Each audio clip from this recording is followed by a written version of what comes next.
Hello, എല്ലാവരും സുഖമായിട്ടിരിക്കുന്നു. കൂൺ കൊണ്ട് നമുക്കൊരു കിടിലൻ റോസ്റ്റ് ഉണ്ടാക്കി നോക്കിയാലോ? ഇതാ നമ്മുടെ കൂൺ റെഡിയാണ്.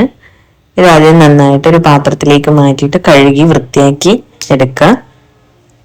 അതിനുശേഷം ചെറിയ കഷ്ണങ്ങളാക്കി ഒന്ന് നുറുക്കിയെടുക്കുക. നുറുക്കിയെടുത്ത കൂണ് മഞ്ഞൾപ്പൊടി വെള്ളത്തിലേക്ക് നന്നായിട്ടൊന്ന് കുതിർത്ത് വെക്കണം. കാരണം അതിന്റെ വിഷാംശങ്ങളൊക്കെ ഉണ്ടെങ്കിൽ പോവാൻ വേണ്ടിയിട്ടാണ്.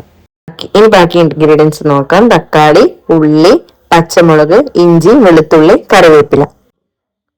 ഇനി അടുപ്പ് കത്തിച്ച് ചീനച്ചട്ടി അതിലേക്ക് വെച്ച് ചീനച്ചട്ടി ചൂടാവുമ്പോൾ കുറച്ച് വെളിച്ചെണ്ണ ഒഴിച്ചു കൊടുക്കാം. അതിലേക്ക് ഇഞ്ചി, വെളുത്തുള്ളി, പച്ചമുളക് ഒന്ന് വഴറ്റി കൊടുക്കാം. അതിനുശേഷം അരിഞ്ഞു വെച്ച ഉള്ളിയും കൂടി ഇട്ട് കൊടുത്ത് നന്നായി വഴറ്റി കൊടുക്കാം. അതിലേക്ക് തക്കാളിയും കൂടി ഇട്ട് കൊടുക്കാം.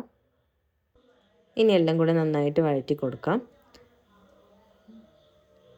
മൂത്ത് വരുമ്പോൾ അതിലേക്ക് മഞ്ഞൾപ്പൊടി, പറങ്കിപ്പൊടി, കുരുമുളക് പൊടി, ഗരം മസാല, മല്ലിപ്പൊടി, കുറച്ച് ഉപ്പ് എല്ലാം കൂടി ഇട്ട് ഒന്നും കൂടെ നന്നായിട്ട് വഴറ്റി കൊടുക്കുക.